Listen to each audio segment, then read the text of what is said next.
आमर संस्कृति आमर संस्कार सर्वदा रहु आम सहित। भारतर महान ग्रंथ आउ काव्यगुड़िकर संपूर्ण संकलन सब्सक्राइब करंतु तिलक।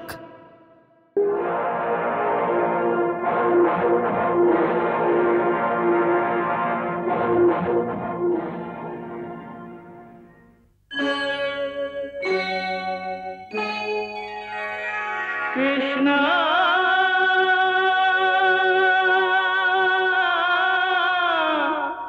कृष्णा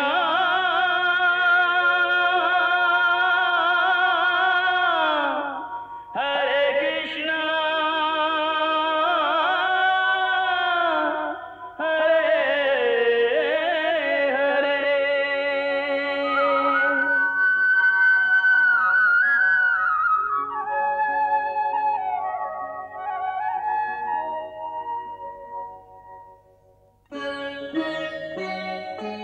सच्चिदानन्दरूपाय विश्वोत्पत्त्यादिहेतवे तापत्रयविनाशाय श्रीकृष्णाय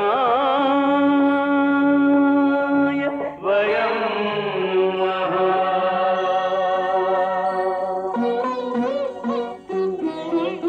श्रीकृष्ण गोविंद हरे मुरारे हे नाथ नारायण वासुदेव। हरे कृष्ण राधे कृष्ण कृष्ण हरे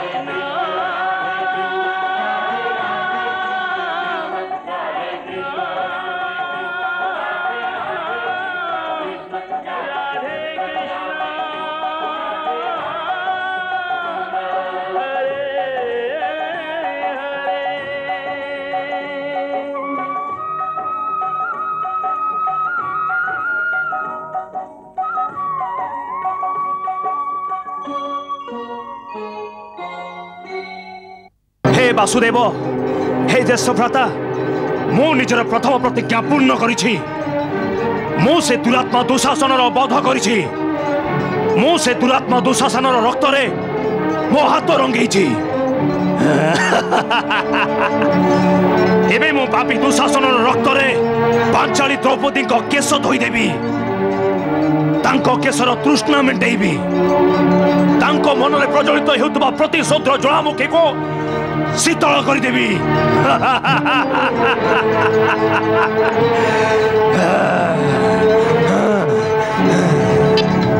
परियाजिए महामानव बधि दुशासन दानव समान रकते भरिछि ताहार अंजुली मानविकता को देई जलांजलि।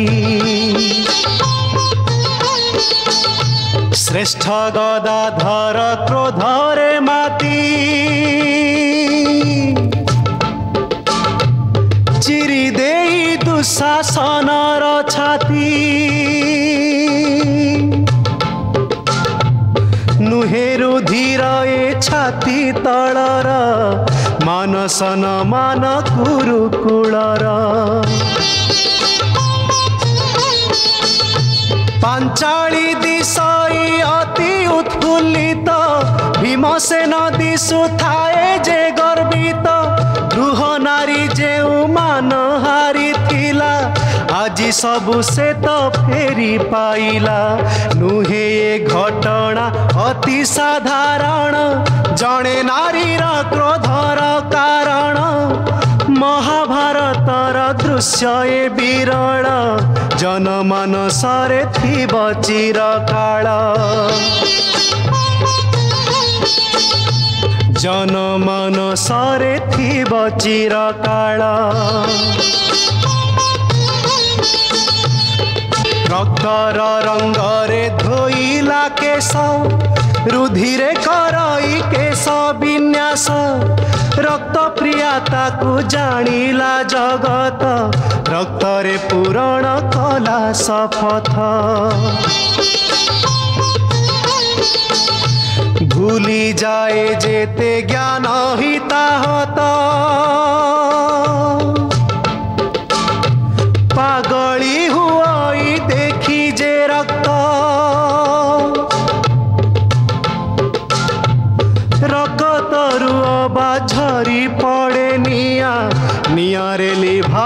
मनर निया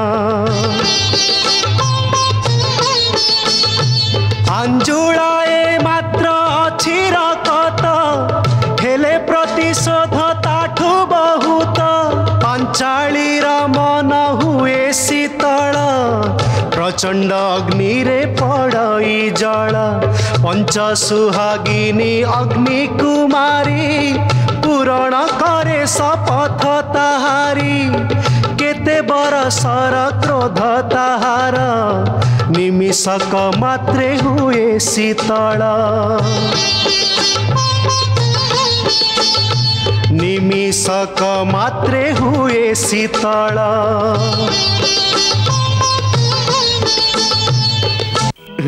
मो पुत्र दुःशासनर एमिति भयंकर मृत्यु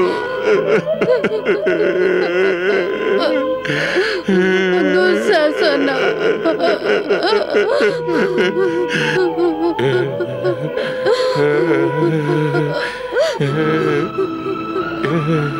इच्छा होची भीम तंटीटा को एमिति चिपी दियंती सेमिति पाटी फिटे न मारता निजको संभाळंतु महाराज संभाळी नियंतु गंधारी कौरवंक भाग्य रे केवल घृणा एवं धरणीर धूली चाटिबा लेखा अछि ओ महाराज सबु किछि तो माटी रे मिसी सारिछि सबु किछि नष्ट हेई सारिछि मोर 99 पुत्र प्राण त्याग करि सारिछन्ते बाकी अछि केवल एकाकी दुर्योधन किंतु ता जीवन भी मृत्युर घन अंधकार रे ही लुचि रहिछि नहीं महाराज ना एबे हमें सत्य को स्वीकार करि नेबा उचित गांधारी स्वीकार करि नेबा उचित अब आमे निज निजर अपराध भी स्वीकार करि नेबा उचित आमे निजे निजर समस्त स्वर्गत पुत्र अपराधी आमे निजे पिता माता हबार कर्तव्य निजर धर्म पालन करिने निजर संतान को विनाशर पथरे अग्रसर हबाकु बाधा देइने महाराज बाधा देइने हो गंधारी हो कृपाचार्य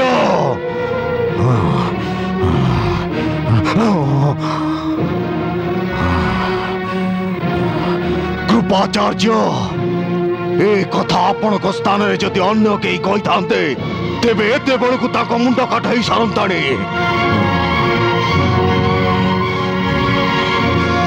किंतु आपण को प्रति सम्मान बोध मो हाथ को बांधी देइछि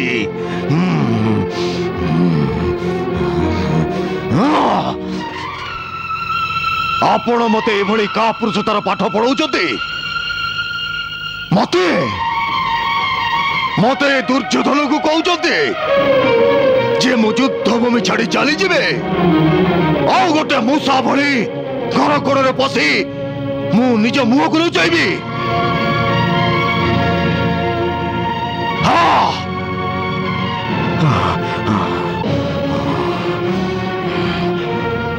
कृपाचार्य मु जानी जे युद्ध मु हारी सारी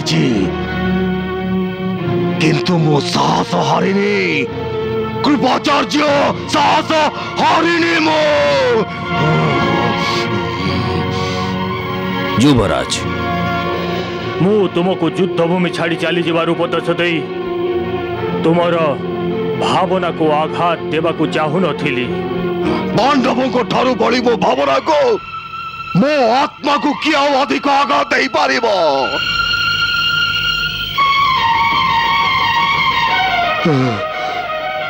से माने मोर समस्त अनेशत भाई करो बध करदेले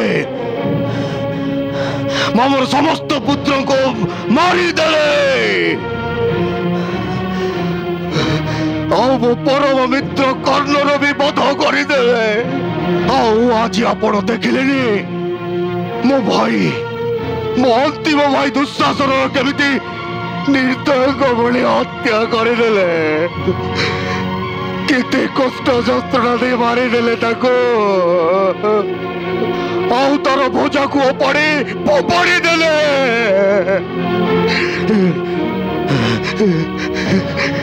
ସେ ବିଚରା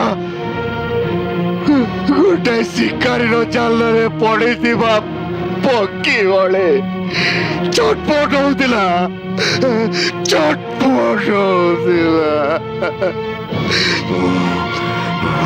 ତାପରେ ବି ଭୀମର କ୍ରୋଧ ଶାନ୍ତ ହେଲାନି।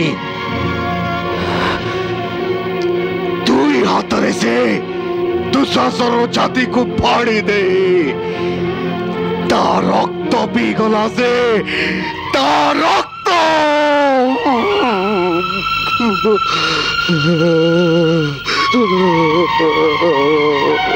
ଆଉ ମୁଁ ସେ ଭୀମ ଆଉ ସେ ପାଣ୍ଡବଙ୍କୁ ଜୀବିତ ଛାଡ଼ି ଦେଇ ନିଜ ଜୀବନ ରକ୍ଷା କରି ଚାଲିଯିବେ।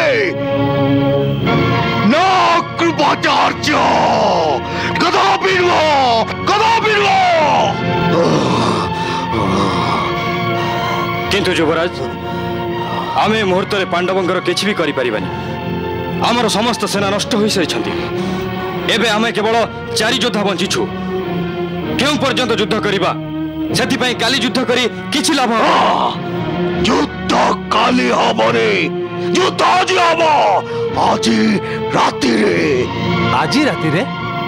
ହଁ, ଆଜି ରାତିରେ ଯେତେବେଳେ 5 ପାଣ୍ଡବ ନିଜ ଶିବିରରେ ଶାନ୍ତିରେ ଶୋଇ କାଲି ବିଷୟରେ ସ୍ୱପ୍ନ ଦେଖୁଥିବେ, ସେତେବେଳେ ମୁଁ ଏକାକୀ ଗଦା ନେଇ ସେମାନଙ୍କୁ ପ୍ରହାର କରିବି। ଯଦି 5 ଜଣ ନ ମରନ୍ତେ, ଅତି କମରେ ଜଣେ ପାଣ୍ଡବ ତ ମୋ ହାତରେ ମରିବ ନା। କିନ୍ତୁ ଇଏ ତ ଅଧର୍ମ, କ୍ଷତ୍ରିୟଙ୍କ ଯୁଦ୍ଧ ନୀତିର ବିରୁଦ୍ଧାଚରଣ। ଆଉ ଆପଣ ଯୋଉ ମତେ ଯୁଦ୍ଧରୁ ଦୂରେଇ ଯିବାର ପରାମର୍ଶ ଦଉଛନ୍ତି, ସିଏ କଣ କ୍ଷତ୍ରିୟ ଧର୍ମର ଆଚରଣ? କ୍ଷତ୍ରିୟ ଯୋଦ୍ଧା ନିଜର ପ୍ରାଣ ତ୍ୟାଗ କରିବା ପସନ୍ଦ କରନ୍ତି, ପ୍ରାଣ କରିବା ନୁହଁ। ମୁଁ ତୁମକୁ ନିଜ ଜୀବନ ଭୟରେ ଯୁଦ୍ଧଭୂମି ଛାଡ଼ି ପଳାୟନ କରିବାକୁ କହୁନି ଯୁବରାଜ। ତେବେ କଣ ପାଇଁ କହୁଛନ୍ତି? ଯେମିତି ଭାବରେ ଯୁଦ୍ଧ ଆରମ୍ଭ ହେବାର ନିୟମ ରହିଛି, ଠିକ୍ ସେମିତି ଭାବରେ ଯୁଦ୍ଧ ସମାପ୍ତ ହେବାର କିଛି ନିୟମ ରହିଛି ଯୁବରାଜ। ଯେଉଁ ପର୍ଯ୍ୟନ୍ତ ଜଣେ ରାଜା ଅସ୍ତ୍ର ତ୍ୟାଗ ନ କରିଛି, ଆଉ ଯେଉଁ ପର୍ଯ୍ୟନ୍ତ ଜିତିଥିବା ରାଜାର ଶରଣାପନ୍ନ ନ ହେଇଛି କିମ୍ବା ତାର ବଧ ହିଁ ନ ଯାଇଛି, ସେ ପର୍ଯ୍ୟନ୍ତ ଅପର ରାଜାର ବିଜୟ ସମ୍ପୂର୍ଣ୍ଣ ହୋଇନଥାଏ। ଆଉ ସିଦ୍ଧାନ୍ତ ଅନୁସାରେ ଯୁଦ୍ଧ ସମାପ୍ତ ହୋଇନଥାଏ, କାହିଁକି ନା ଅପର ପକ୍ଷ ରାଜା ସମ୍ମୁଖକୁ ଆସି ପୁଣି ଯୁଦ୍ଧ କରିପାରେ।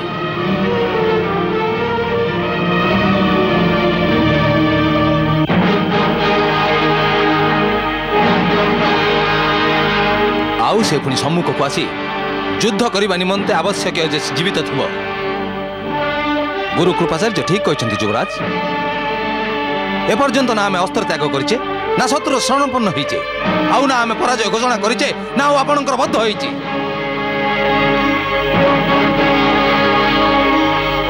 ଆଉ ଯେପର୍ଯ୍ୟନ୍ତ ଆପଣ ଜୀବିତ ଅଛନ୍ତି ଯୁବରାଜ, ପାଣ୍ଡବ ବିଜୟ ହୋଇ ବି ବିଜୟର ଘୋଷଣା କରିପାରିବେନି। ସେଥିପାଇଁ ଆପଣ ନିଜେ ପାଣ୍ଡବଙ୍କ ଶିବିରରେ ପ୍ରବେଶ କରି ଆଉ ନିଜେ ନିଜର ବଳିଦାନ ଦେଇ ସେମାନଙ୍କୁ ବିଜୟୀ ହେବାର ସୁଯୋଗ ଦେବା ଅନୁଚିତ ଯୁବରାଜ। ଏ କଥା ଚିନ୍ତା କରି ମୁଁ ତୁମକୁ ପରାମର୍ଶ ଦେଇଛି ଯେ କାଲି ଯୁଦ୍ଧରେ ଅବତୀର୍ଣ୍ଣ ହୋଇ ନିଜ ମୃତ୍ୟୁର ତାମସା ଦେଖିବା ବଦଳରେ ରାତ୍ରିର ଅନ୍ଧକାରରେ ତମେ କୌଣସି ଏମିତି ସ୍ଥାନରେ ଯାଇ ଲୁଚିଯାଅ ଯୋଉଠି ପାଣ୍ଡବଙ୍କ ଛାୟା ବି ପଡ଼ିବନି ଯୁବରାଜ।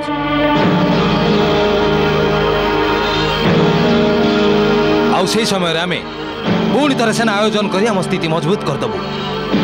ଏମିତି କରିବା ଦ୍ୱାରା ଶତ୍ରୁ ଆପଣଙ୍କ କାପୁରୁଷ ଅବଶ୍ୟ କହିବେ, କିନ୍ତୁ ଇଏ ଆମ କୂଟନୀତିର ଅଂଶ ହେବ, ଆଉ ଯାହା ପାଇଁ ଆମେ ଯୁଦ୍ଧ ପୁନଶ୍ଚ ଜିତି ପାରିବା। ମିତ୍ର ଅଶ୍ୱତ୍ଥାମା, ଏବେ ନିଜର ସବୁ କିଛି ହରାଇବା ପରେ ମୁଁ ନା ଏ ଯୁଦ୍ଧ ଜିତିବାକୁ ଚାହୁଁଛି, ଆଉ ଏ ଯୁଦ୍ଧ ପରେ प्रतिज्ञा बंचा किंतु मृत्यु पूर्व से पंचु पांडवंकर सर्वनाश करने को चाहूचे। मोर सर्वदा गोटाए इच्छा रही जे मु भारत वर्षर सम्राट होती किंतु एबे जदि स्वयं भगवान भी मते सम्राट हेबार सुजोग प्रदान करते तेबे मु ताको हराई देबे आउता बदल रे पंचु पांडव को सर्वनाश करिबार शक्ति मागिबी। मु पंचु पांडव को सर्वनाश निमंते किछि भी करबा को प्रस्तुत मो मथरे परातक हेबार कालिमा लगेबा को अन्यत्र चली जीवा को प्रस्तुत हस्ततम अन्यत्र चली जीवा को प्रस्तुत। युवराज तुम्हें निष्पत्ति भाव प्रवण ही नहीं छो सेतिपाई आउ थरे चिंता करनियो। अधिक भाव प्रवण मु सेतेबेले हेइतिली कृपाचार्य जेतेबेले मु आपणक परामर्श उपरे क्रोध प्रकट करिथिली आपण उचित उपदेश देइथिले एबे मु आपणक उपदेश को आदेश भावी तार पालन करिबी। मते जीवा को आज्ञा दियंतु कृपाचार्य। किंतु आपण जीवे कोठी की? कुरुक्षेत्र उत्तर दिगरे जो सरोवर अछि सेठाको। युवराज आपण सरोवर रे केमिति लुचिबे? मो जल को स्तंभित करिवार विद्या जानी छी। मो जल भितर लुचि रही जल को अचल कर देबी। ए पांडव जदि मते खोजी खोजी सेठारे पहुंच भी जाती तथापि भी जानी परिबेनी से जल मध्यरे केई मनुष्य लुचि छी।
गंठिली रखी मस्तकरे महाविनाशर उत्तरदायी महायुद्ध छाड़ी जाए पड़ाई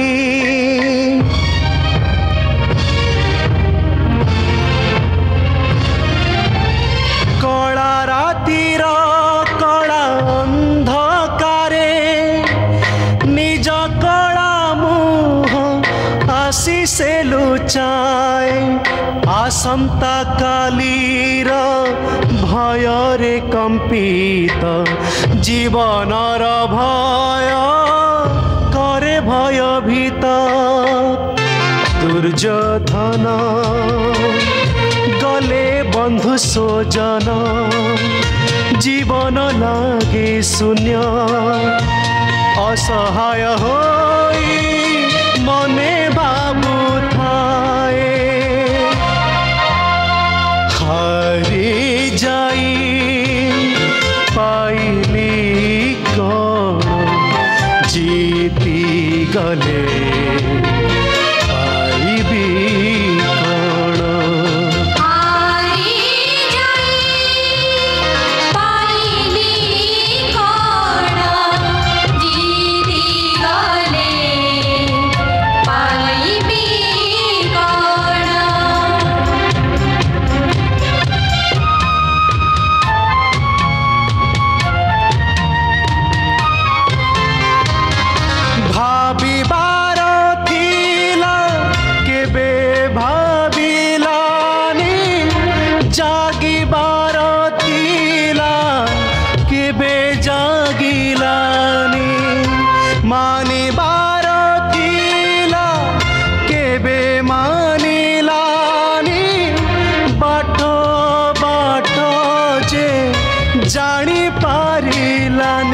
दुर्योधन हराई बाहुबल हराई आत्मबल होई निर्बल आजी मने भाबु थाए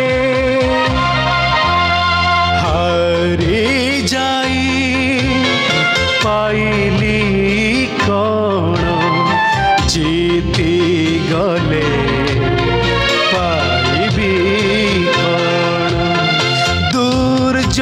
दुर्योधनर हट स्वभावरु असमये केते प्राण गला चाली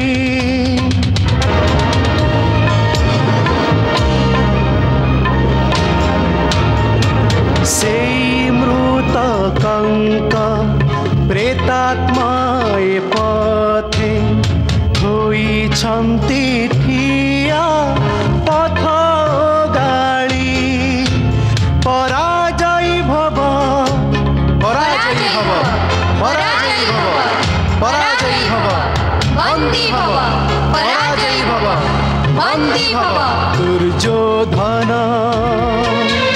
मित्रंक सापरे अर्जित पापरे होई भयातुर जी मने भाबु थाए हरी जाई पाइली कौन जीती गले पाइबी कौन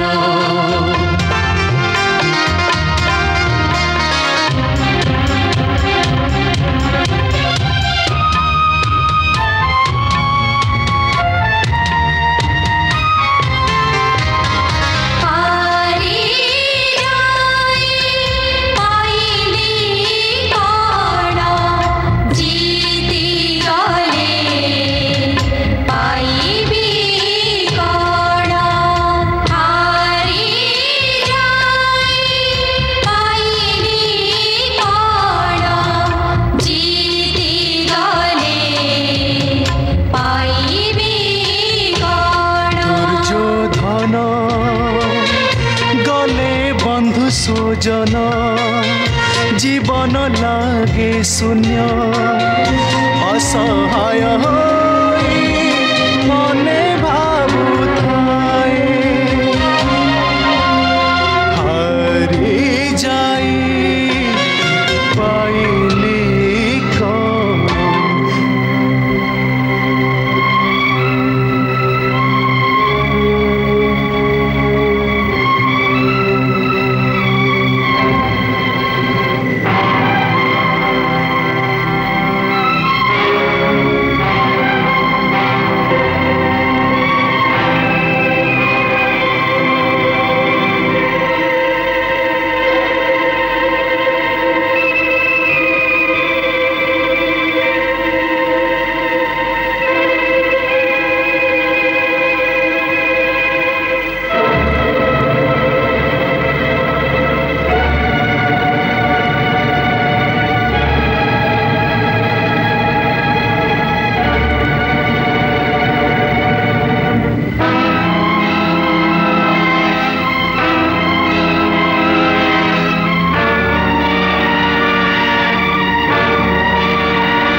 समस्त संपर्कीय पुत्रगण राजा माने ए युद्ध रे निजर प्राण देइछन्ति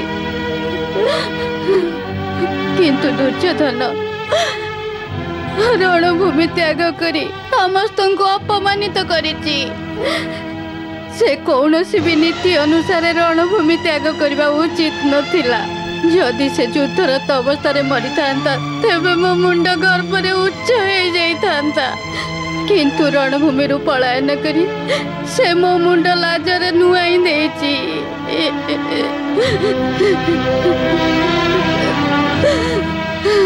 एबे मते जोधार माँ हवा बदल रे गोटे पलातकर माँ करदेला।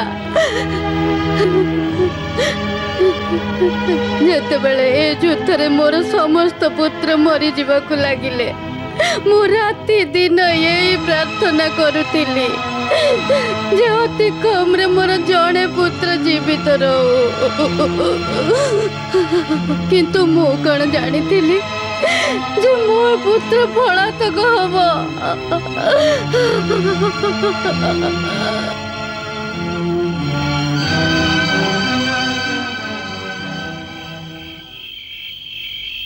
पांडवों विनाशर स्वप्न देखुले अंध कोटिकार। अंध ए तुमे कहा कथा कहूच भीम? हस्तिनापुर अंध मान कथा कहूँ मु। जड़े तो से हस्तिनापुर अंध महाराज आउ अन्य जड़े तांको पुत्र दुर्योधन जी निजर उच्च आकांक्षा अंध हो जाइथला किंतु समय तार स्वप्न को चूर्ण विचूर्ण करदेला। आउ एक कथा जणीदेला जे अंधंकर स्वप्न देखिबार कौनसी अधिकार न थाए। जो आखि स्वप्न देखिबार अपराध करितला से आखि एबे अश्रु झरेबार दंड भोगुथिबो। भीमसेन तुम्हें ज्येष्ठ पिता महाराज धृतराष्ट्र नाम ससम्मान उच्चारिबा उचित। ज्येष्ठ भ्राता मु तो भूल कहिनी। हस्तिनापुर सम्राट अंध ही तो अटंती आउ तांकर अंधत्व कारण ही तो ए महासंग्राम आउ ए महाभयंकर नरसंहार होईछि। तथापि भी तुम्हें तांकर नाम ससम्मान उच्चारिबा उचित भीमसेन। से हमर गुरुजन आउ तांको एपरी ताच्छल्य भाषा संबोधन करबा तुमको शोभा पाउन भीमसेन। आपण तांको गुरुजन कही सम्मान दउचंती।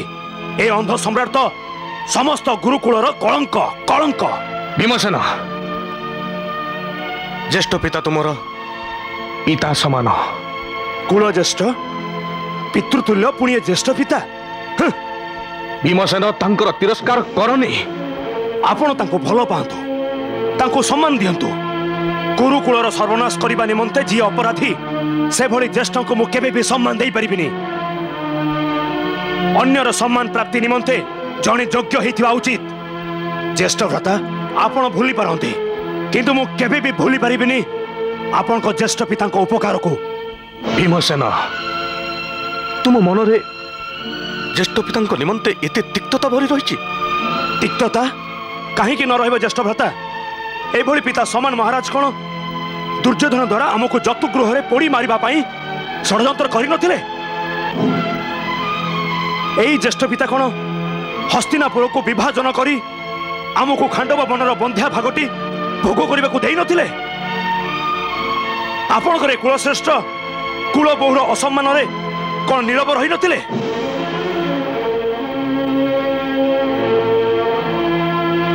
कहतु ज्येष्ठ भ्राता कुलश्रेष्ठ माने कौन एमिति हेई थांती? कौन एमिति हेई थांती पिताश्री? आमे ताकर पुत्र हबाकू चेष्टा कले से कौन केबे हमर पिता हेबा पई चेष्टा करछंती? आम मुंड उपरे निज हाथ केबे रखिछंती? कहतु ज्येष्ठ भ्राता। भीमसेन तुमर युक्ति उचित किंतु निज क्रोध उपरे भी संयमतार अंकुश लगाइबा आवश्यक। ज्येष्ठ भ्राता आपण को कथा मानी क्रोध उपरे अंकुश लगैथिली।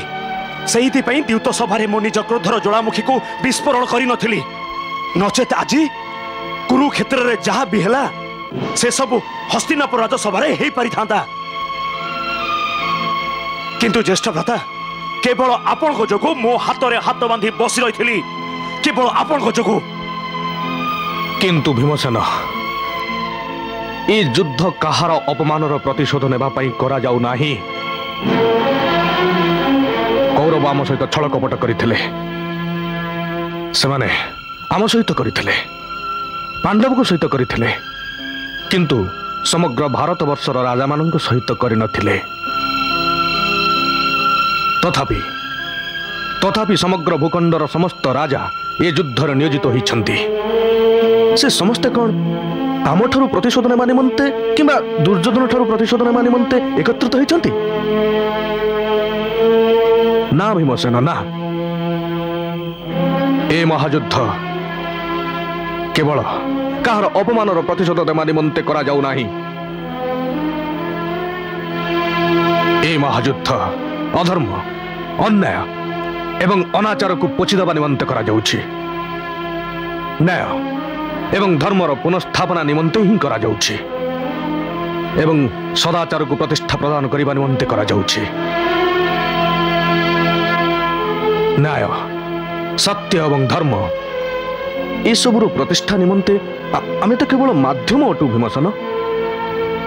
सेदिपाई भीमसेन, अर्जुन एवं याज्ञसेनी तुम्हें भी शुण, ए महायुद्धर व्याप्ति केवल अपमानर प्रतिशोध पर्यंत सीमित नुहे।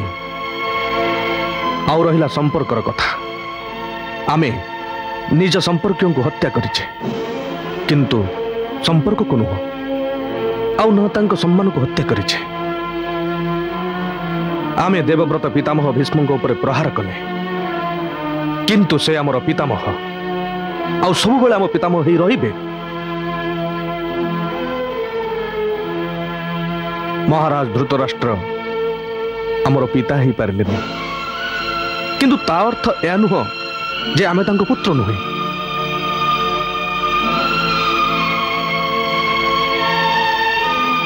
महाराज धृतराष्ट्र अधर्म कले, किंतु आमे केमिति अधर्म करि परिबा? आउ पुणी आमे एवं दुर्योधन दुशासन मध्य पार्थक्य कौन रहिबो भीमसेन? तुम्हें सबू जानी छ। आउ द्वारिकाधीश श्रीकृष्ण भी बारंबार जन ए युद्ध धर्मर स्थापना निमंते होउछि। जदि आमे निजे निज प्रतिशोध अग्निर अंध हेई धर्म मार्ग परित्याग करू, ताहले ए धर्म युद्धर उद्देश्य पूरा नष्ट हो जिवो भीमसेन, उद्देश्य पूरा नष्ट हो जिवो। नाई द्रौपदी, तुमर एमिति भाविबा आदौ समीचीन नुह जे धर्मराजंक दृष्टि रे तुमर मान अपमानर कौनसी मूल्य नहीं। जेतेबेले से कथा कहिले जे एभली भीषण युद्ध केवल जणे व्यक्तिर मान अपमान निमित्त लड़ा जाऊ नहीं, तांक जुक्ति रे एक गभीर सत्य थिला। से गूढ़ रहस्य को बुझा चेष्टा कर। केशव, आपण मो भाई हेबे, मो सखा भी, तथापि भी पांडवों का पक्ष नेउछंती? नहीं द्रौपदी, ना मो पांडवों का सपक्ष रे अछि आउ ना तुमर विरोधी। मु तो केवल धर्मर पक्ष ही नहीं थाए। आउ मोरे विश्वास अछि जे ज्येष्ठ भ्राता कदापि अधर्म करती नहीं। तांको धर्मराज एमिति रे कह जाएनि। सेथिपाई से जहाँ भी कहिथिबे ताहा सत्य ही हेतिबो। आउ ए सत्य को तुमे पूर्वर बुझी नबार थिला। काहेकि ना तमे जने साधारण नारी नुह पांचाली, तमे याज्ञसेनी। तुमर जन्म यज्ञकुंडरू हेछि। एबे सत्य को बुझी निय जे युद्ध ना पांडव हारिथिबा राज सम्मान को फेरी पाइबा निमंते होइछि, आउ ना तुमर अपमान प्रतिशोध नेबा निमंते हेछि। ए युद्ध ना मो अपमान प्रतिशोध नेबा निमंते हेउछि, आउ ना पांडवों को सेमानकर राज्यर अधिकार देबा निमंते हेउछि। ताहले केशव, ए युद्धर आवश्यकता बा कोन? ए युद्ध एथिपई हेउछि जे से हुए तो राजा हेउ बा दरिद्र, तार अधिकार को राजा बा कौनसी बलवान ता शक्तिर दुरुपयोग करी छड़ाई न नेउ। धर्मर कथा हेउछि जे पृथ्वी कौनसी जनकर संपत्ति नुह, या उपरे समस्त प्राणींकर समान समान अधिकार रही। आउ जेतेबेले पृथ्वी रे काहाको सूची अग्रर समकक्ष पृथ्वीर अंश देवाको मना करि दिया जाए ताहले यह संसार रे विधातर अपमान ही थाए। से सर्जना करिथिबा पृथ्वी रे तांक सृष्ट मानव को मुंड गुंजिबाको जागा मिलिबनी, तेबे यह अधर्म। जदि ये युद्ध न होई थांता पंचाली, तेबे ईश्वरंकर समग्र पृथ्वी रे अधर्मी राजा एवं अधर्मर राज्य स्थापित हो जाइथांता। हाँ द्रौपदी, सेथिपाई कहूछि जे ये महान युद्ध को मु ही करेछि। ये पांडव ये माने तो केवल मोर माध्यम थिले। मते संसार रे कौरवंक रूप रे जन्मिथिबा अधर्म को विनाश करिबा निमंते पांडवंकर आवश्यकता थिला। तेणु मु ए खेल रचना करी सेमानकु निजर माध्यम करिथिली।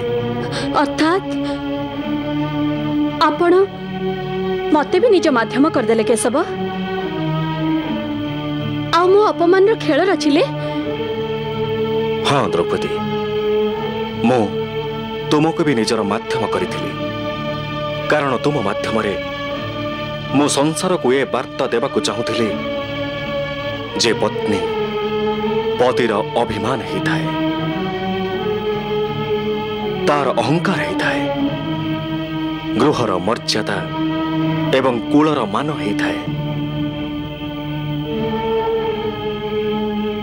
जहार अपमान करिबा महा पाप ही थाए, आउ ताकू अपमान करिथिबा व्यक्तिर विनाश करिबा धर्म ही थाए।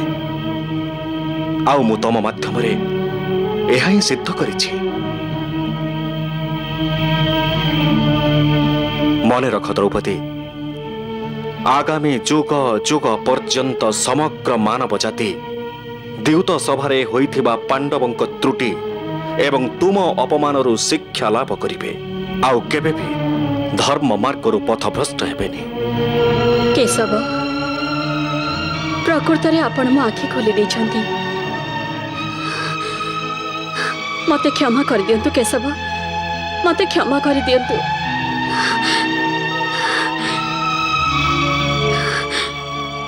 निज अपमान रो प्रतिशोध नेबार भूल रे किछि समय पई मु भूली जाइथिली जे आपण तो भगवान, आपण ही तो मोर मान रक्षा करथिले। जदि आपण केवल मोर अपमान प्रतिशोध नबाकू चाहिए तेबे से मुहूर्त नहीं पारथांते, किंतु ना, आपण सेमिति कलेनी। आपण सेमिति कलेनी काहेकि ना भगवान है जड़े नारी रो सम्मान निमंते आपण एते योद्धांकर विनाश करि पार न थांते, कदापि करि पार न थांते। और पुणी आपण ही कहते जे आपणकर मनुष्य अवतार रे जन्म नेबा धर्म स्थापना निमंते हेछि, धर्मर स्थापना निमंते हेछि। आपण धन्य केशव, आपण धन्य।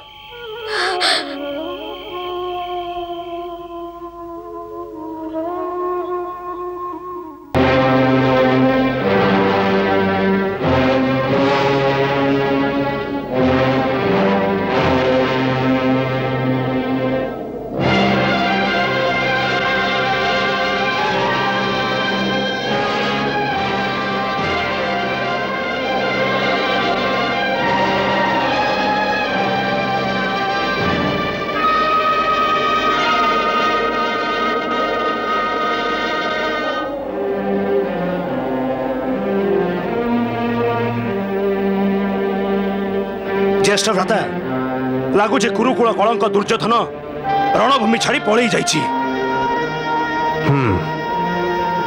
काली राति रे आमे निज विजय खुशी रे मत्त रहिले। ସେଥିପାଇଁ ରାତ୍ରି ଅନ୍ଧାରର ସୁଯୋଗ ନେଇ ଦୁର୍ଯ୍ୟୋଧନ କୋଉଠି ଲୁଚି ଯାଇଛି। ଭୀମସେନ ଚାଲ ଆମେ କେଶବଙ୍କ ନିକଟକୁ ଯିବା। ହଁ ଜ୍ୟେଷ୍ଠଦାତା ଚାଲନ୍ତୁ।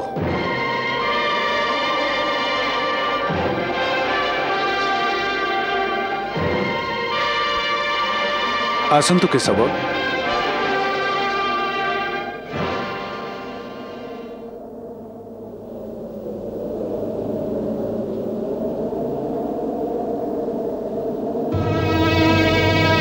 ମଧୁସୂଦନ ଦୁର୍ଯ୍ୟୋଧନ ରଣଭୂମିରୁ ପଳାୟନ କରି ସେ ସମସ୍ତ ବୀରଙ୍କୁ ଅପମାନ କରିଛି, ଯେଉଁମାନେ ଏ ଯୁଦ୍ଧରେ ନିଜର ବଳିଦାନ ଦେଇଛନ୍ତି। ଦୁର୍ଯ୍ୟୋଧନର ଏ କାପୁରୁଷତା ପାଇଁ ସେ ସମସ୍ତ ବୀରଙ୍କ ଆତ୍ମା ବ୍ୟାକୁଳ ହେଉଥିବ। ଜ୍ୟେଷ୍ଠ ଭ୍ରାତା, ଭାଗ୍ୟର ଲେଖାକୁ ଉଲ୍ଲଙ୍ଘନ କରି ଜଣେ ପଳାୟନ କଲେ ବି କେତେ ଦୂର ଯିବ? ଆଉ ପୁଣି ଦୁର୍ଯ୍ୟୋଧନ ସହିତ ଅଶ୍ୱତ୍ଥମା, କୃପାଚାର୍ଯ୍ୟ ଏବଂ କୀର୍ତ୍ତିବର୍ମା ବି ତ ରଣଭୂମିରେ ନାହାନ୍ତି। ସେଥିପାଇଁ ଆମେ କୌରବଙ୍କ ଶିବିରକୁ ଯାଇ ସତ୍ୟ କ'ଣ ଜାଣିବା ଉଚିତ। ତୁମର ଏ ରାୟ ଉଚିତ କେଶବ। ଯୁଜଶ୍ଚୁ। ପ୍ରଣାମ ମହାରାଜ। ଆମେ ସମସ୍ତେ ଏବେ ସାଙ୍ଗ ହେଇ କୌରବଙ୍କ ଶିବିରକୁ ଯାଉଛୁ। ମୁଁ ଚାହୁଁଛି ତୁମେ ବି ଆମ ସହିତ ଚାଲ। ଯଥାଜ୍ଞା ମହାରାଜ। ଆସନ୍ତୁ କେଶବ। ଚାଲନ୍ତୁ ଭ୍ରାତାଶ୍ରୀ।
ଯଶ୍ଚୁ।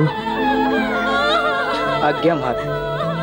ଏ ସମସ୍ତ ନାରୀ କଣ ଆମରି କୁଳର?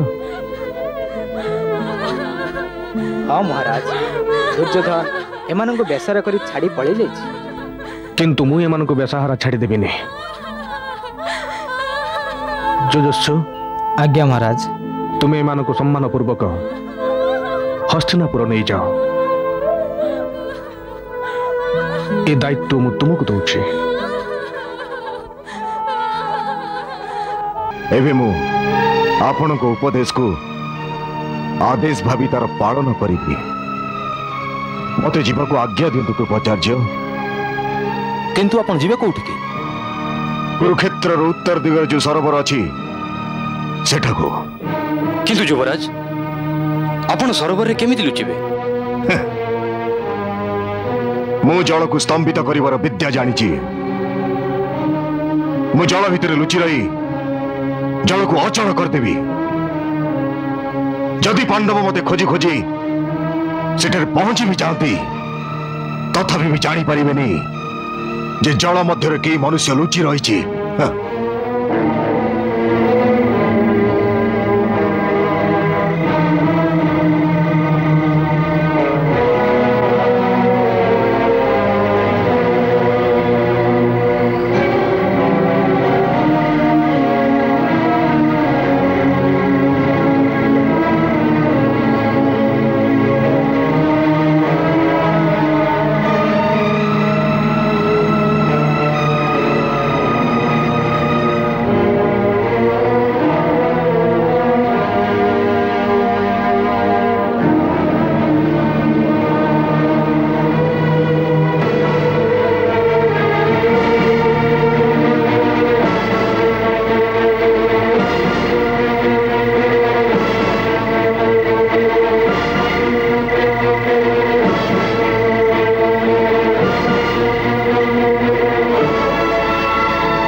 गला से अंधपुत्र निज प्राण भय रणभूमि छाड़ी चलीगला कापुरुषर पुत्र कापुरुष कुरुकुलर निष्पाप और निरीह नारी मानक भी छाड़ी चलीगला एबे तो दुर्योधन नाम शुणी ही घृणा लगुची पापी गंधारी मु पापी महाराज मोर से पाप जोगु आमर समस्त पुत्र मृत्युर शय्यारे शोई गले आमर ज्येष्ठ पुत्र दुर्योधन मृत्यु सह आखि मिसेइबाकू डरुची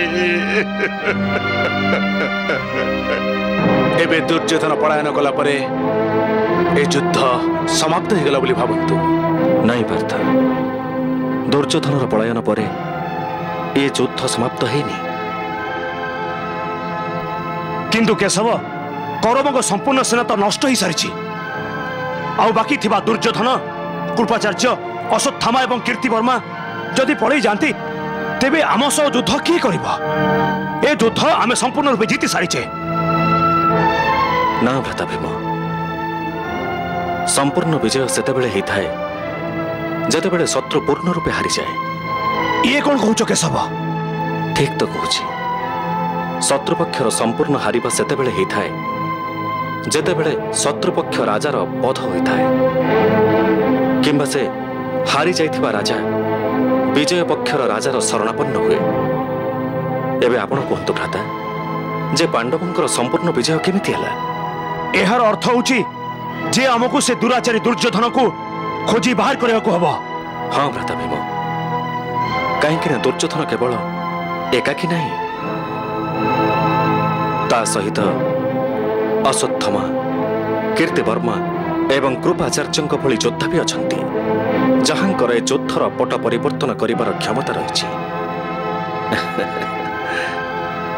सेथिपई दुर्योधन को आमे शीघ्र खोजी बाहर करबा उचित से आकाश बा पाताल जोठी भी लुचि थिबो मु ताको खोजी बाहर करबी जदि अश्वत्थामा कृपाचार्य एवं कीर्तिवर्मा एमाने दुर्योधन सहित नथिबे तबे दुर्योधन केउंठी लुचिछे एकथा से अवश्य जानिथिबे सेथिपई सेमानक मध्यरु जने भी मिलिगले आमे आमे दुर्योधन केउंठी अछि जानि परिबा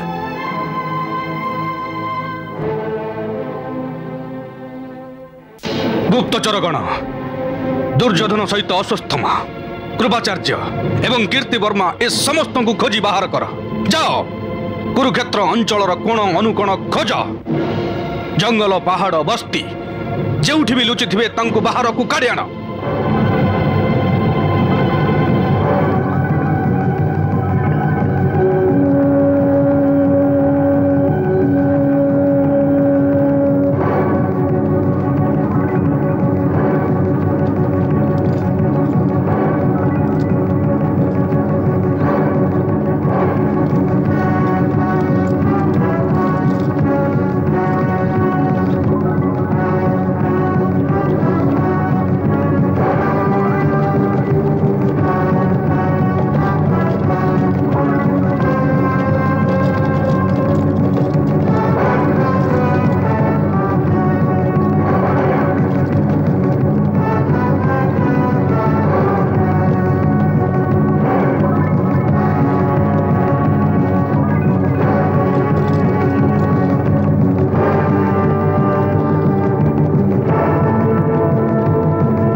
गुप्तचर दुर्योधन को खोज भारी पड़ती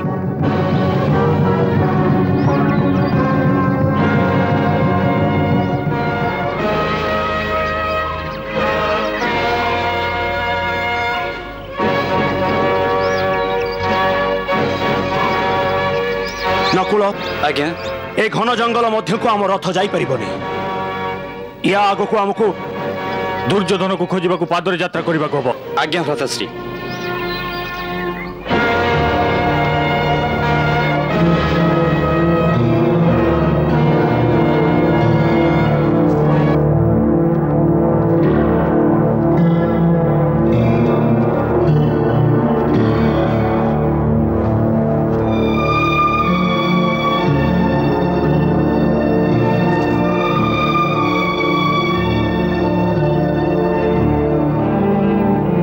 केवल गुप्तचर नुहति आचार्य निजे पांडव दुर्योधन एवं आमको खोजा एठारे पहुंची गले। यही देखु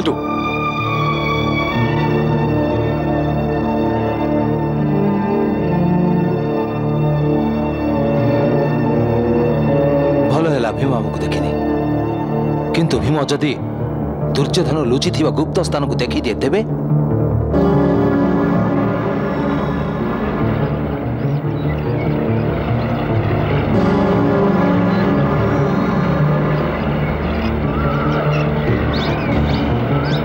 देख जलाशय भली लगुच चल सेठारे पहुंच टे विश्राम कर नवा आउ किछि पानी भी पी नवा।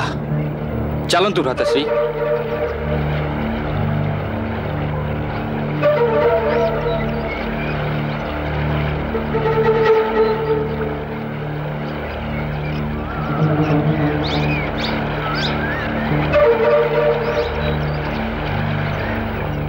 देखुच तो नकुल। हाँ भ्राताश्री पानी उपरे बरफ जमी जाइछि।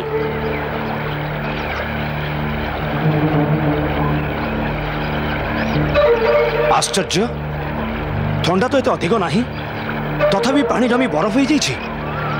एई बरफ तले के जानी केते जलचर प्राणी मरी जाई नथिबे। एई बरफ पानी रे केही बा जीवित रहि परिबो केमिति?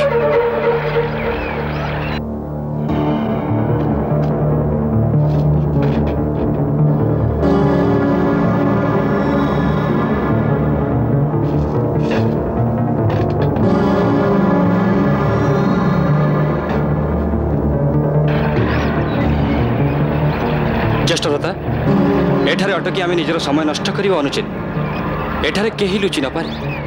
हाँ नकुल तमे ठीक कहूच चलो जीवा। चलंतु।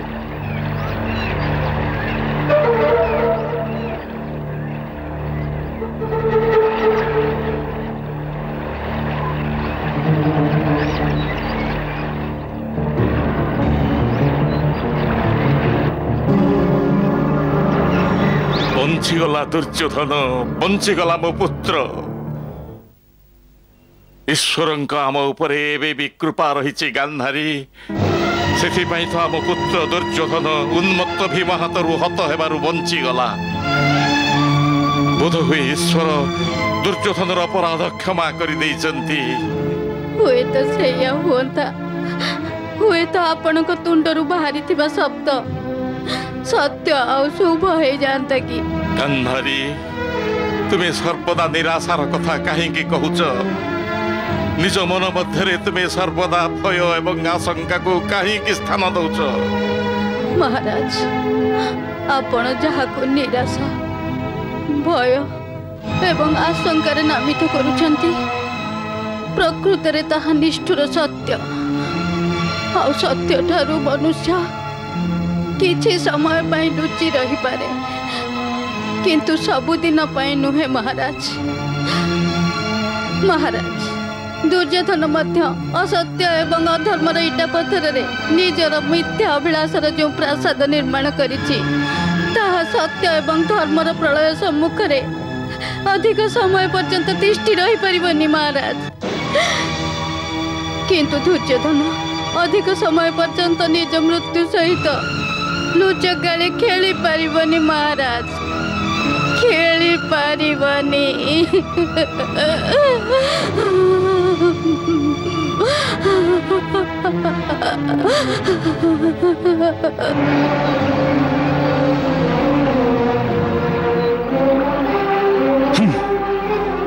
मु बुझी पारनी से पड़ा तो कोठा कोठी लुचि गला।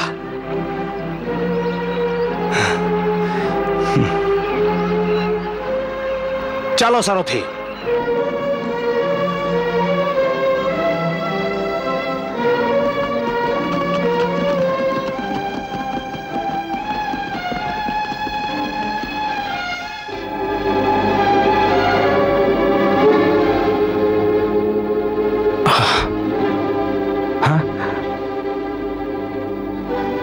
भीमसेन किछि जना पड़िला केउठी लुचिछि दुर्योधन? नहीं ज्येष्ठता जना पड़ुनी से भीरुटा कोठी लुचि रही पृथ्वीर कौ कोण जाई से आश्रय नहीं। जदि दुर्योधन धरा न पड़िला तेबे कृपाचार्य अश्वत्थामा एवं कीर्तिवर्मांकर किछि खबर मिलला? आम गुप्तचर से मानको खोजी खोजी आकाश पाताल एक करदेले सब स्थान को जाई खोजिले किंतु सेमानक मध्यरु केही भी धरा पड़िलेनी। जना पड़ुनी से माने माटी रे पसी गले ना आकाश को चली गले।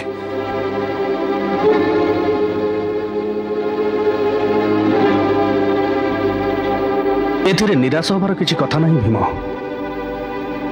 आज नहले काली आमे कौरव को अवश्य खोजी बाहर करिबा।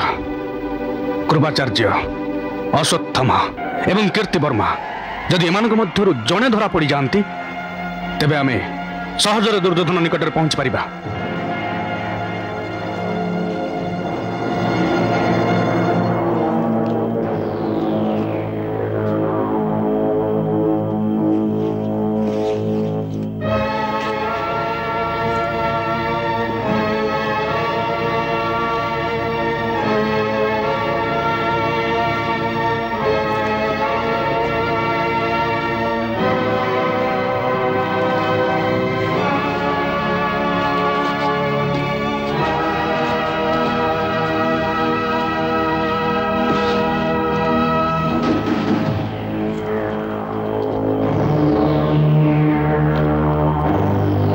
आमे तीन जन पलातक को खोजी पाई गले। एबे अश्वत्थामा कृपाचार्य आउ कीर्तिवर्मा को केही रक्षा कर पाइबेनी। चलो महाराज युधिष्ठिर को सेमानकर खबर दबा। ना आमे एमान को पीछा करबा उचित। एमाने अवश्य दुर्योधन को भेटिबा को जाउथिबे। हां तमे ठीक कहछो। चलो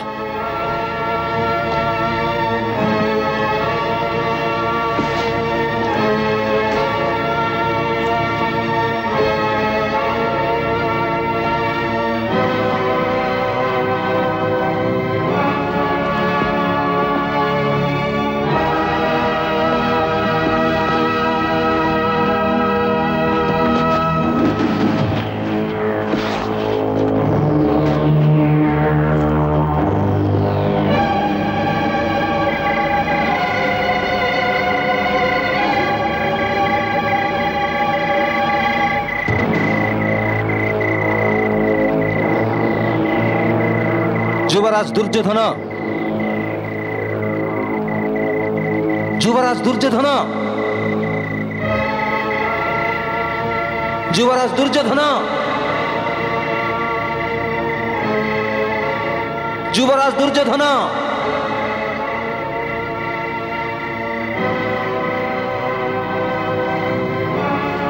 युवराज दुर्योधन।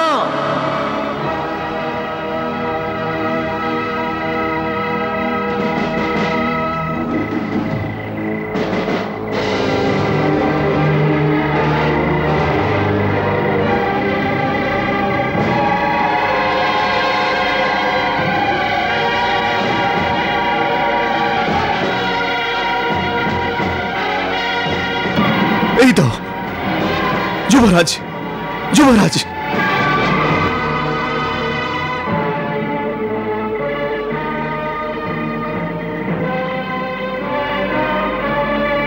युवराज, युवराज,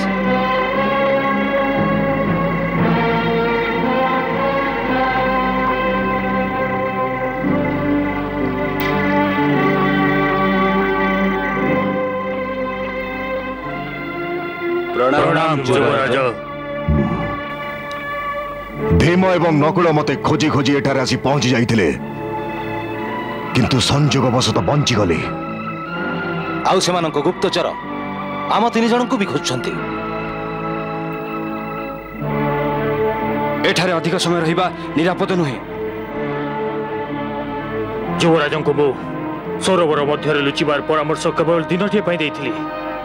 काहेकि ना मु जानिथिली जे गोटे दिन रे पांडव चतुर्दिगरे घोड़ा दौड़े खोजिबा को चेष्टा करिवे। सेमानंकुठु दूर को जीवा असंभव थिला किंतु एबे जेते बेले पांडव धोखा कही दूर को चली गलेनी आमको लुचिबा निमंते अन्य एक सुरक्षित स्थान खोजिबाकू पड़िबो। शीघ्र शीघ्र पलायन निमंते आमर भल एवं क्षिप्र रथ आवश्यक। नाई कीर्तिवर्मा नाई, रथ आसिले एठार चिन्ह रहिबो। जदि युवराज दुर्योधन स्थान को रथरे आसीतांते तेबे पांडवंकु रथर चिन्ह देखि अवश्य संदेह होइतांता जे युवराज दुर्योधन एइठार लुचिछंती। तेणु रथ कथा भूली जांतु। अश्वत्थामा, तम कहबार अर्थ होउची जे एबे मो निकटरे पदयात्रा व्यतीत आउ कौनसी विकल्प नहीं। ताहले आमे समय नष्ट न करी एई मुहूर्त यात्रा करिया उचित। ना कीर्तिवर्मा ना, एबे तो अंधकार, किंतु किसी समय परे सूर्योदय हेजिबो। आ पांडवंक गुप्तचर आमको खोजुछंती।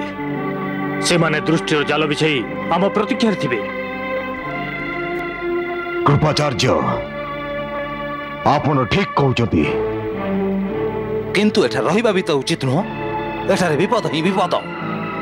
ए विपद को सम्मुखीन हबाकू पड़िबो। अति कम रे काली राति जाए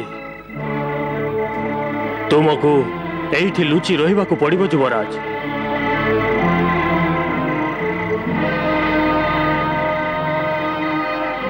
प्रणाम युवराज।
युद्ध समाप्त होगला।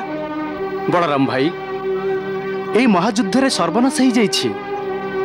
समस्त सेना शबर गदारे परिणत हो जाइछि। एपरिकी जुई निमंते काष्ठ भी दुर्लभ हो पड़ी। कुरुक्षेत्रु शबर दुर्गंध आसुछि। मु जानिथिली ए महायुद्धर परिणाम सर्वनाश व्यतीत आउ किछि भी हेइ न पारे। आउ एभली भयंकर विनाश मु निज आखिरे देखि पारि नथांती। सेथिबाई मु एठुकु तीर्थरे चली आसिली।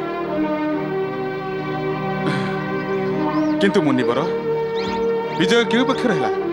हारिबा जितिबार निर्णय ए पर्यंत हेइनी। एभली भयंकर विनाश परे भी? हाँ हलधर, ए भयंकर विनाशरु समस्त पांडव तो बंचीगले, किंतु अधिक विनाश कौरवंकर ही हेइछि। समस्त कौरव मरी सारिछन्ति। केवल युवराज दुर्योधन ही बाकी अछन्ति। यार अर्थ हेउछि जे विजय पांडवंकर होइछि? ना हलधर ना, दुर्योधन जिदी ए पर्यंत समाप्त हेइनी।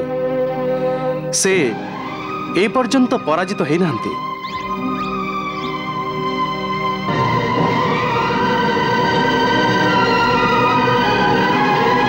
सारथी, रथर गति बढ़ाओ, वायु भी अधिक बेगर चलाओ। मु आखि पिछुड़ा के दुर्योधन निकट पहुंचवा चाहूँ। मु से अंधपुत्र को पलायन कर सुजोग देविनी। शीघ्र चलो।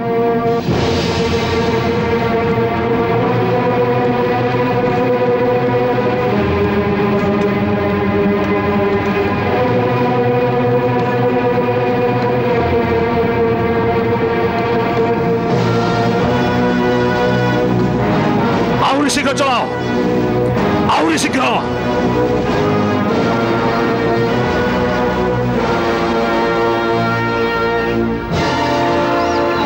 से सरोवर निकट पहुँचापी ए घंच जंगल में आमको पदयात्रा करने को हम।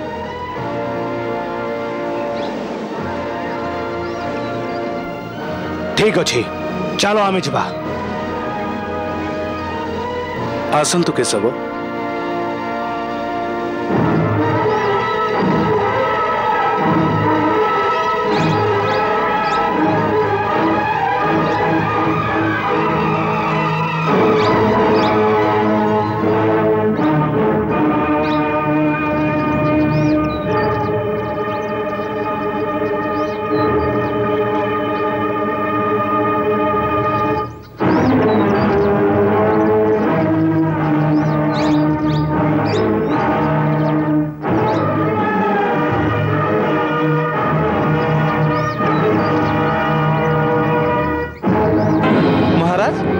सरोवर तटदेश अश्वत्थामा कृपाचार्य एवं कीर्तिवर्मा को देखी से माने युवराज दुर्योधन को डाकुथिले। आउ किछि समय मध्यरे युवराज दुर्योधन सरोवर रु बाहर को चली आस्थिले। किछि समय पई चारि जण परस्पर मध्यरे कथा हेले आउ तापर युवराज जाई से सरोवर रे लुचि गले।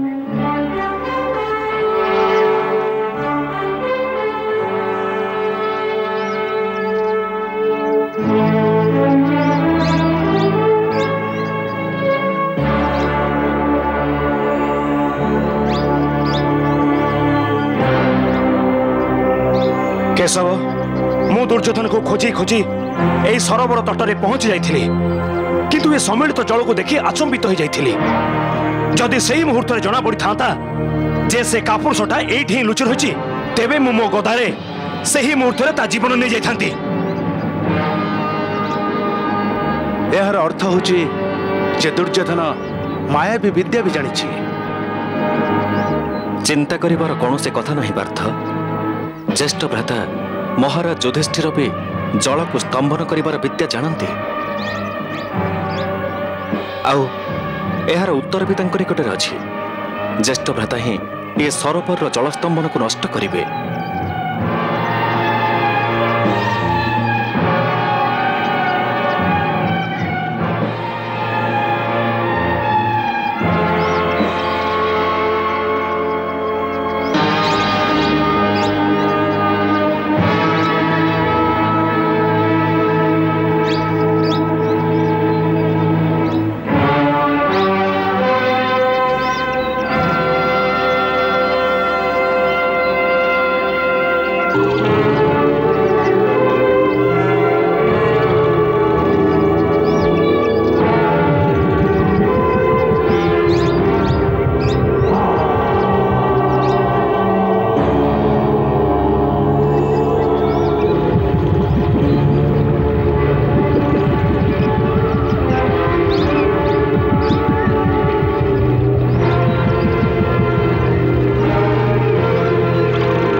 महाराज भाग्य आउ एक असफलता युवराज दुर्योधन को प्रदान करिछि।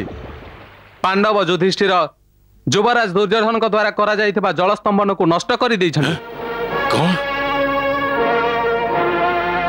सरोवर रे लुचिथिबा दुर्योधन को देखि समस्त पांडव एवं तांकर सैनिक खुशी रे उत्फुल्लित होउछन्ति।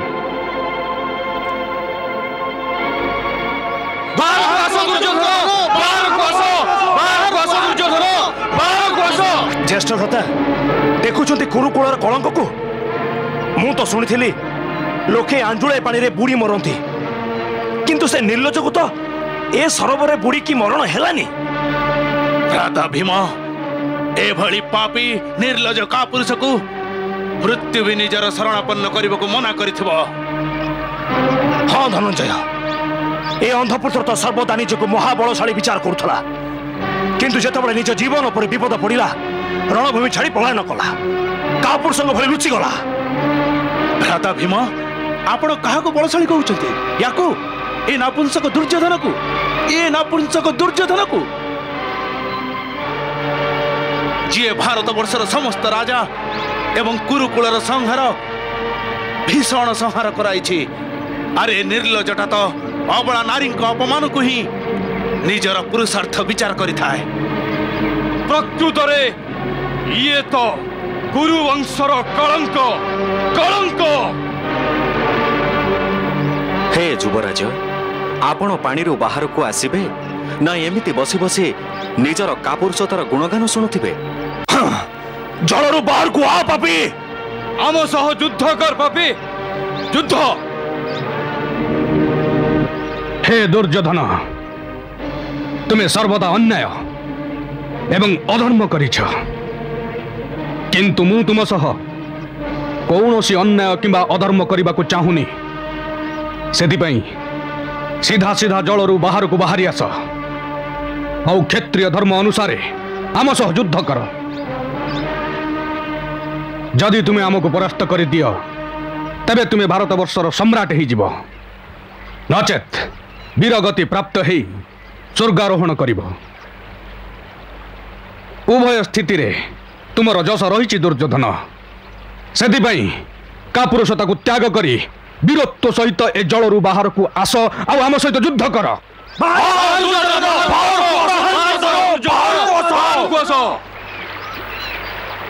संजय, ए युधिष्ठिर तो एभली वीरत्व केबे भी आगुरु देखै नथिला जहाँ आज देखौछि।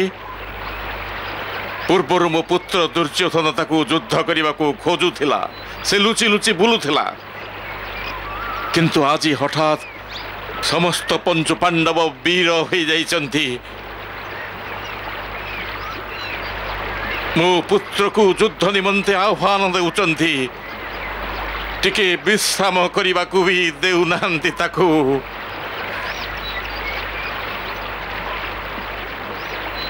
संजय, मते कह, दुर्योधन कौन पांडवों का आह्वान को स्वीकार करिनेला? से कौन जलरू बाहर को चली आसला? हे युधिष्ठिर, हे पांडवगण, मते बारंबार युद्ध निमंते आह्वान दे, निज मृत्यु को निमंत्रण कर रे।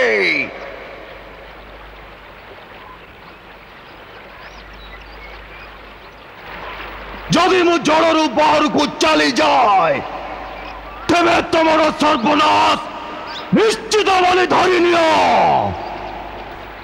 जदि तो ठरे आम मान को विनाश करिवार क्षमता थांता तेबे जने पलातक भली पलायन करी एमिति सरोवर रे मुह लुचाई बसी न थांतु।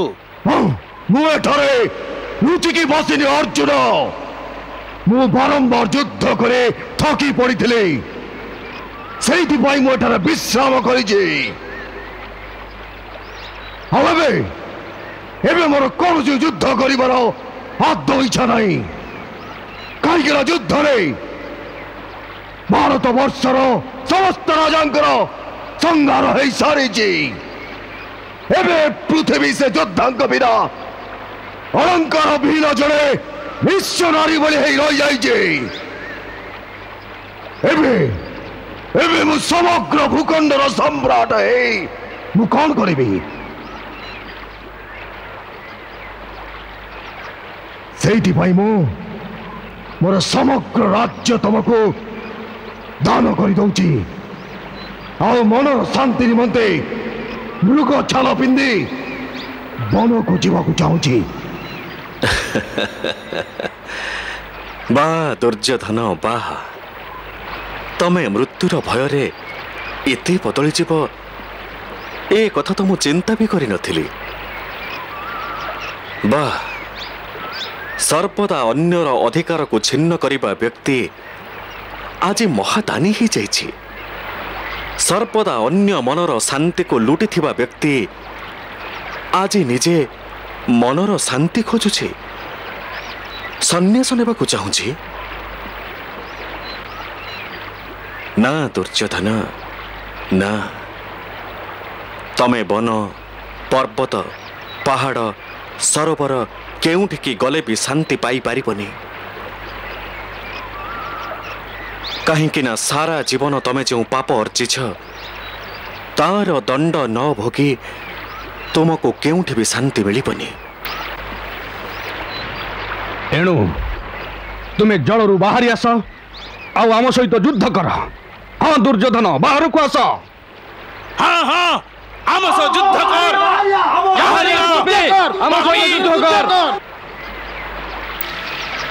मो दुर्योधन एकाकी हे गला गांधारी। मो दुर्योधन एकाकी हे गला।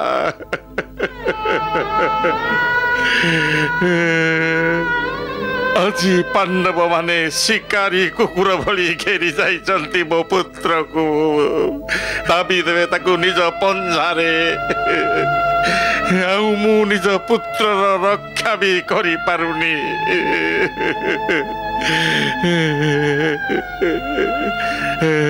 जने पिता होई जने राजा होई भी निज पुत्र को रक्षा करि पारुनी।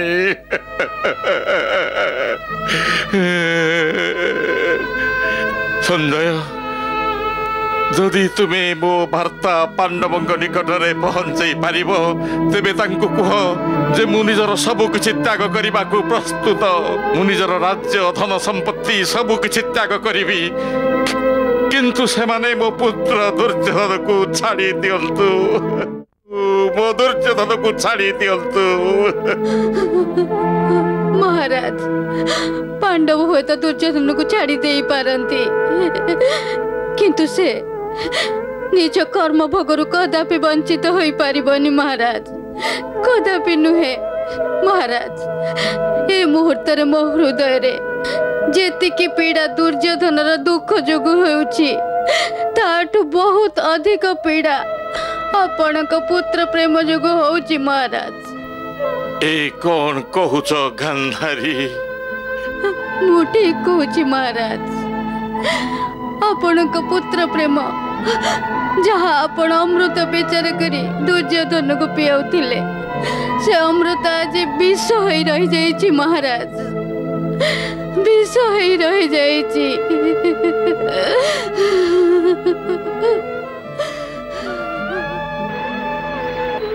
हाँ हाँ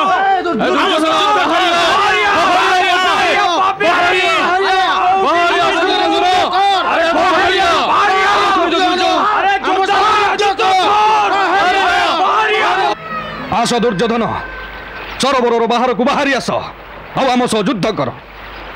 एमती लुचि लुचि समय नष्ट करनी दुर्योधन। मु तुमको युद्ध करिवार सुजोग दउछि दुर्योधन तार संपूर्ण लाभ उठाओ नचेत द्रौपदी स्वयंवर समय रे जेमिति अर्जुन ऊपरे थिबा मत्स्यर प्रतिमा को तले पानी रे ता प्रतिफलन देखी तार आखि को लक्ष्य भेद करितिला ठीक सेमिति अर्जुन निज गांडीव द्वारा तुमर शरीर को छेद करिब दुर्योधन।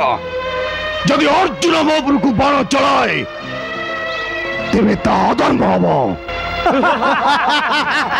बा दुर्योधन बा तमे भी एबे धर्म और अधर्मर व्याख्या करबाकू लागिलनी। बा जमलोकर द्वार सम्मुखरे देखिबा मात्रके धर्म मने पड़ीगला। बा भ्राता बा खराब समय आसीबा मात्रे भल कथा मने पड़ीगलानी। जने अधर्मीर धर्म कथा मने पड़ीगलानी।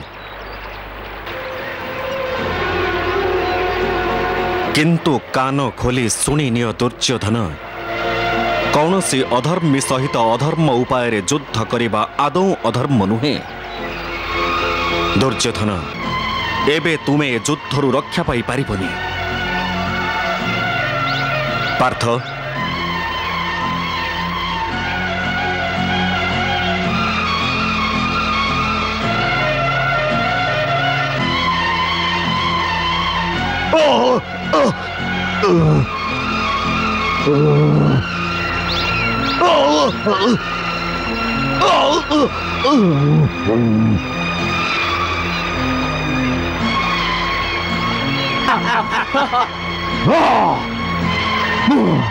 अवश्य युद्ध करी युधिष्ठिर अवश्य युद्ध करी किंतु मैं युद्ध करी केमिते मो निकटरे ना सेना जे ना हाथी ना घोड़ा अच्छे और अस्त्र।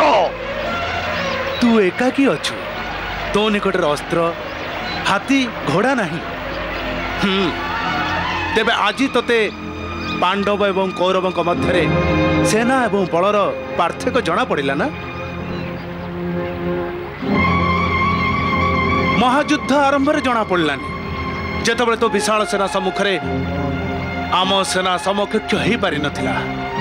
ता सत्वे भी आमे तो सह युद्ध कलु, सेति पई तोते भी आम सह युद्ध करबा को पड़िबो। युद्ध करबा को पड़िबो।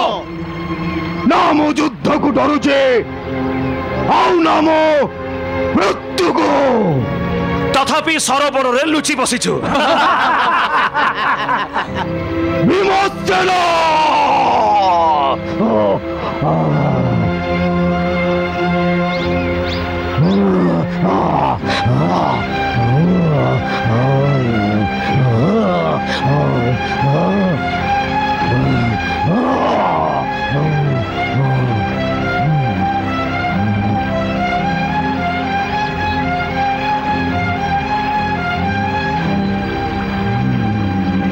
भल हला दुर्योधन जे तुम्हें युद्ध करने प्रस्तुत हो गला। तुम समस्त ये भल हला कहीं मोर एवं कृष्ण सहित तुम समस्त पांडव वध करने को क्षमता रही। तुम समस्त मोर उपहास मोर अपमान करे निज मृत्यु को आह्वान देइछ।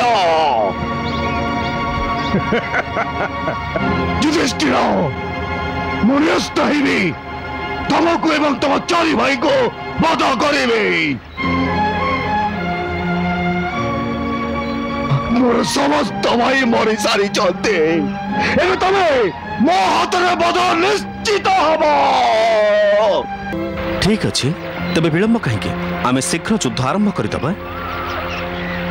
तमे समस्ते कौन मो सहित मिसिक युद्ध करिबो?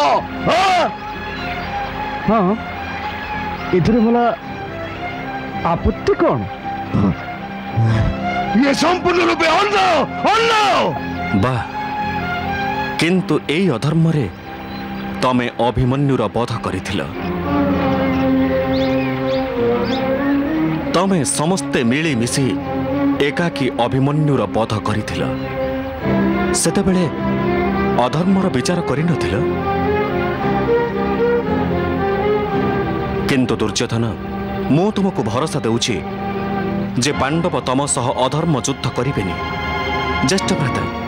ज्येष्ठ भ्राता तो साक्षात धर्मराज, से तुम सह धर्म रे युद्ध करिबे।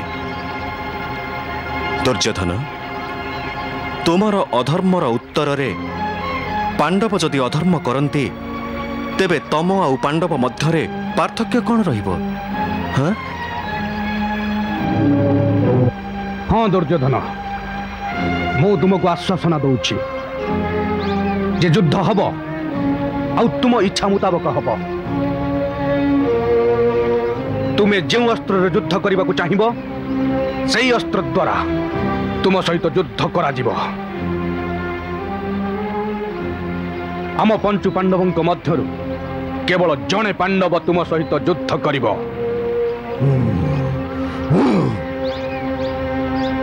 आउ जदि तुम्हें बाण रे युद्ध करने को चाह तेबे अर्जुन अच्छी।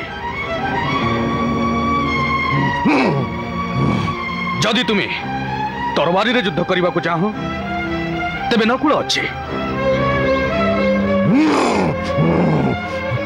आउ जदि भाल रे युद्ध करने को चाह ताहाले मु निजे अच्छी।